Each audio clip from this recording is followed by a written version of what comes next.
My fiancé looked me straight in the eye and said I invited my ex to our wedding. If you loved me, you'd understand. No argument, no apology, just that line so calm it almost sounded logical. I smiled, nodded, and said I understood. Then, in the same breath, I decided exactly how the story would end. 1 week later, under the same chandeliers where he planned to toast our maturity, the entire room fell silent. Every secret, every lie, every text laid out in candlelight. And that was only the beginning. Before I tell you how I turned that dinner into a reckoning hit, like drop a comment telling me where you're listening from and tell me what would you have done. I've always believed relationships survive on truth. It's what I built my life on, clear words. No games, no half-truths hidden under smiles. In my work, I broker partnerships for a living, make people shake hands and mean it. Maybe that's why Ryan fascinated me. At first he looked like a man who honored his word. Clean suits, calm voice, the kind of man who always said, "Don't worry, I've got it handled." We met 3 years ago at a client gala. He spilled champagne on my folder, apologized like it was the end of the world, and spent the rest of the night making sure I smiled. I mistook attentiveness for depth. Everyone around us did too. My mother adored him. My friends called him the safe bet. I used to think safety was love. Lana, his ex, was a ghost I thought we'd buried. She came up in stories always wrapped in nostalgia. "She's the one who taught me what real love looks like," he said once, laughing. I remember the sting of that sentence, but I didn't call him out. I just tucked it away like a splinter you pretend not to feel. We built our engagement like a project plan: venues, deposits, tastings. I had a spreadsheet for everything, color-coded tabs, and printed receipts filed neatly in a folder. Ryan teased me for being too organized, but I liked control. It made me feel safe. That folder would become my weapon later, though I didn't know it then. It was an ordinary Tuesday when everything cracked. We were having dinner at my apartment, white wine, leftover pasta, our phones between us on the table. He was scrolling through guest names when he said almost casually, "Oh, I invited Lana to the wedding." I froze. "You what? She's married now, Clara." It would be weird not to invite her. "If you loved me, you'd understand." I remember the sound of the fork clinking against the plate. My pulse was loud in my ears. I waited for him to laugh, to say it was a joke. He didn't. He just looked at me like I was being unreasonable. So I smiled. "You're right. I do understand." He relaxed, thinking it was over. But something inside me clicked into place, a quiet decision. I'd spent my life believing truth always finds a way out. If he wanted maturity, I'd show him what that really looked like, and in that moment I knew he'd just invited his own ending. For a week after that dinner, I tried to convince myself I was overreacting, that maybe this was modern love, civil, progressive, full of grown-up gestures. That's what Ryan kept saying. "You're taking it the wrong way," he told me one morning while tying his tie. "It's not a big deal. I just don't want things to be awkward. We're adults, Clara. We can handle this." Adults. That word started to taste bitter. I tried to test my own boundaries. Each time I asked a simple question, he turned it back on me. "Why are you so insecure? Can't you trust me for once? I thought you wanted a man who wasn't threatened by his past." Gaslighting so gentle it almost sounded reasonable. So I played along. I smiled through dinners, nodded through guest list edits, even joked with my mom that we're such a mature couple. Inside, I was collecting data dates, reactions, the tiny shifts in his tone, because something wasn't adding up. He started keeping his phone face down, showering with the door locked, late-night client calls that ended with him returning to bed smelling faintly of wine and peppermint. The signs weren't new. I just never allowed myself to see them. Then, one Thursday, I caught a glimpse of a notification lighting up his screen while he was in the shower. Just 2 words: "missed you." No name, just a preview bubble, but my gut already knew. That night, I waited until he fell asleep. I opened his laptop, synced to his phone. There it was, messages with Lana stretching back months, little flirts disguised as nostalgia. "Remember our trip to Vermont?" Those were the days. And one from him. "If you'd said the word, I'd never have left." I didn't cry. I just sat there staring at the blue glow of the screen, the taste of metal in my mouth. Then I saw the part that made my stomach drop. Lana Ethan's overseas next month. I could make the wedding. Ethan, her husband, overseas. The lie. At that point, something inside me went silent. Not broken, just still. I looked up his name, found him easily, Ethan Pierce, financial consultant, Chicago. Married, not traveling anywhere. Recent post, tagged in the city. I stared at his photo for a long moment before typing, "Hi, Ethan. You don't know me, but I'm engaged to Ryan Cooper. I think there's something you should be aware of." He replied within an hour. Calm, direct, furious beneath the surface. We agreed to meet. Neutral ground, no drama, no shouting, just truth. When we met at a quiet cafe downtown, he looked like a man who'd been gaslit in the same language I'd learned to translate. We ordered coffee. I said, "They're not just lying to us, Ethan. They're lying to each other." He nodded once. "Then maybe it's time we give them a night to remember." The week before the rehearsal dinner stretched like a storm waiting to break. Ryan was all charm again, bringing me flowers, calling me his calm. It might have worked if I hadn't already seen what calm cost. Each night I'd sit at my dining table surrounded by wedding folders and quiet fury. Every receipt, every deposit, every vendor was under my name. A small but powerful detail. I highlighted it in yellow the way I did for clients when something needed attention. Oliver, my best friend from work, stopped by one evening with takeout. "You look like you're planning a war," he said, glancing at the sticky notes, the timeline, the seating chart. "I'm not planning one," I told him. "I'm ending one." He stayed silent for a beat, then grinned. "You're terrifying when you're calm." I smiled. "Good." Meanwhile, Ethan and I kept our communication strictly professional, two people drafting justice like a contract. We compared messages, confirmed the patterns. Same phrasing, same timing, same manipulation. He'd confronted Lana once softly, and she'd called him paranoid. "You're imagining things, Ethan," she'd said. "It's harmless." Harmless. Like Ryan's. "If you loved me, you'd understand." By Thursday, the guest list was finalized. I checked it, pretending to approve the floral arrangements while Ryan stood beside me. His hand brushed mine like nothing had changed. "Lana's flying in early," he said. "I'll make sure she sits near us so it's not awkward." "Oh," I asked lightly. "Where are you putting her? Table 2, close to the head table, but not too close." "Smart," I said, and took note of it. Table 2. Perfect view. That night, I told my mother I might be late for the dinner, that I had an errand. She looked up from her tea. "Are you sure you're all right, sweetheart? You seem... still." "I am," I said. "Still is good." On the day of the rehearsal dinner, I woke before dawn. The apartment felt weightless. I ironed the black sheath dress, pinned my hair back, and fastened the silver earrings I always wore to big presentations, the ones that caught light and attention. At noon, Ethan texted, "We're still on." I replied, "Yes. We'll arrive together." By 5, the plan was set. We'd walk in 30 minutes late, long enough for them to get comfortable just before the main course. No confrontation rehearsed, no raised voices. The truth didn't need volume. It only needed timing.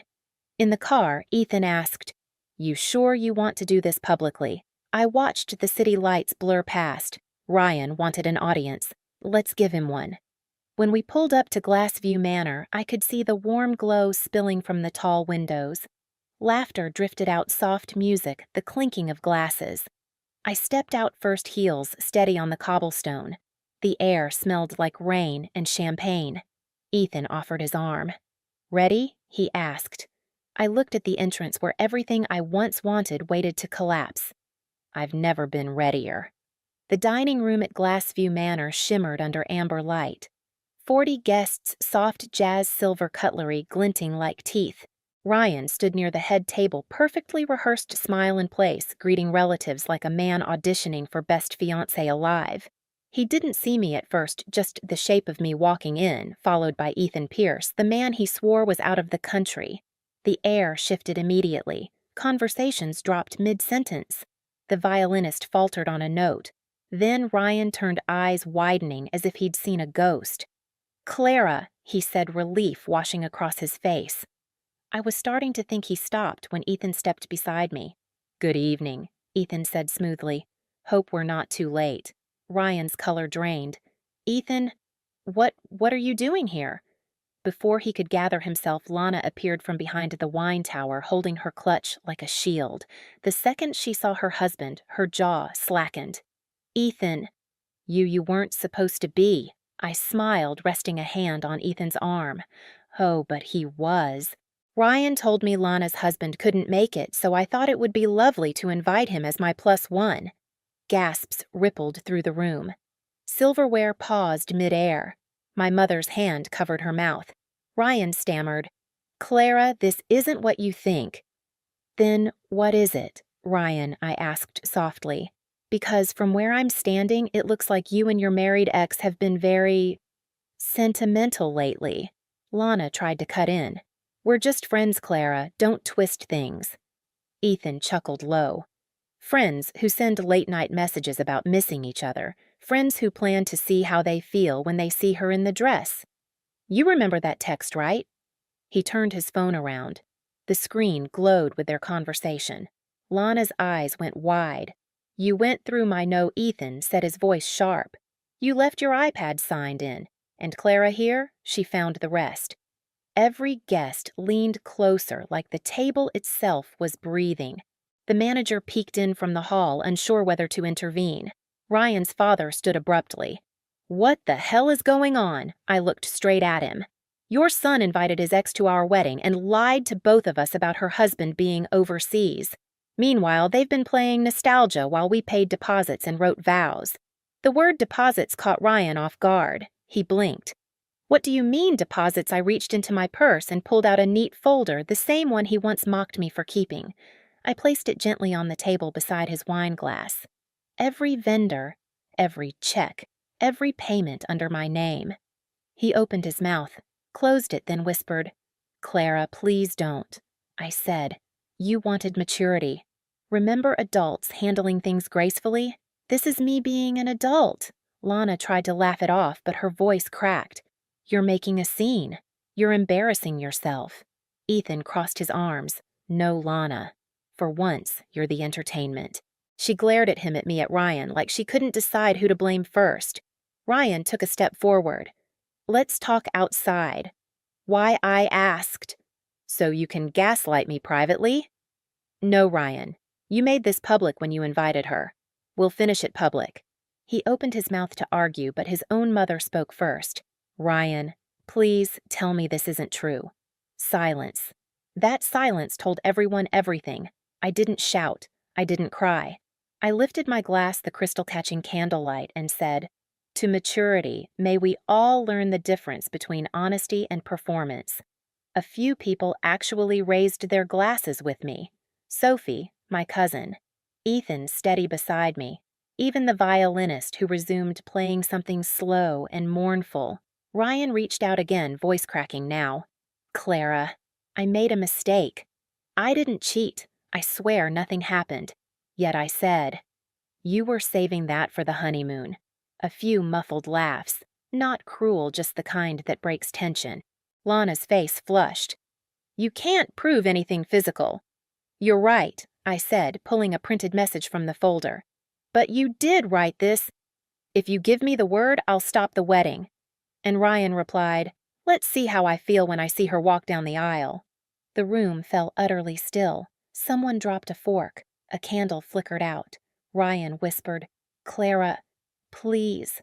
I stepped closer, close enough for him to see exactly how calm I was. "I loved you, Ryan. I defended you when people said you were too polished to be real. But this," I gestured around the room, "this is who you are when you think no one's watching." Ethan placed his check card on the table. "Dinner's on me. Consider it closure." Lana tried to grab his arm. "Ethan, don't do this here." He looked at her, his voice level. "You did this here." And then he walked out. I turned to the manager hovering by the door. "Could we get the bill, please? I think we're done celebrating." Ryan stood frozen, pale sweating, watching everything unravel like a man finally realizing he'd lost control of his own story. As I passed him on the way out, I stopped long enough to whisper, "You wanted everyone to see how mature we were." "Congratulations, Ryan, they just did." The click of my heels echoed down the marble hall, each step lighter than the one before. Outside, the night air was cool, almost electric. Ethan was waiting by the valet hands in his pockets, the faintest smirk tugging at his mouth. "How's that for a rehearsal?" he asked quietly. I smiled. Perfect run-through. The real ceremony's canceled. He nodded, offering his hand to help me into the car. For a long moment, I watched the manor glowing behind us, laughter and shock still spilling through the windows. Then I said the line that would stay with me forever. Some dinners are for celebration. This one was for truth. The night after the rehearsal dinner, I slept better than I had in months. No nightmares, no second guessing, just the sound of rain tapping against the windows, washing away everything that didn't belong to me anymore. By morning, my phone was chaos. Dozens of texts, missed calls, screenshots flying through group chats. Someone had filmed part of the dinner, my toast, Ryan's face, Lana's denial. It was already circulating among our circle like wildfire. Ryan's mother called first, her voice trembling. "Clara, this could have been private." "It was private," I said, until they turned it into a performance. Then the silence stretched long enough for truth to settle in. Lana went full damage control online, posting quotes about miscommunication and emotional growth. But the comments section turned fast. People didn't buy her script anymore. Ethan quietly unfollowed her, then filed for separation the next day. Ryan showed up at my apartment 3 days later. He looked smaller somehow, as if the suit didn't fit anymore. "I just wanted to talk," he said softly. "I know," I replied, blocking the door with my hand. "But I don't." He tried smiling like old times. "You're really walking away?" I met his eyes. "No, Ryan, I'm walking home." He didn't have an answer for that. He just stood there blinking before leaving down the same hallway where we once planned our future. A week later, the vendors confirmed all the refunds under my name. The check came through heavy with irony. I booked a one-way ticket to Scotland. My mother hugged me at the airport and whispered, "Stillness looks good on you." On the cliffs of St. Abbs, I let the wind pull through my hair. The ocean stretched endless and clean. For the first time in years, I didn't feel like I was waiting for someone to choose me, because I already had. I used to think love meant endurance, staying forgiving, proving I could handle whatever came my way. But love without respect is just quiet self-erasure. Ryan taught me that. Or maybe I taught myself the moment I stopped trying to earn what should have been given freely. If someone ever asks you to understand their betrayal, don't. Understanding isn't maturity, it's surrender. Now, every time I see a candlelit dinner, I remember that night at Glassview Manor. The silence, the truth, the freedom that followed. And if you've ever walked away from someone who underestimated you, you know exactly how good that silence sounds. Tell me where you're listening from and what truth you'd toast to if you could. Hit subscribe. Stay for more stories.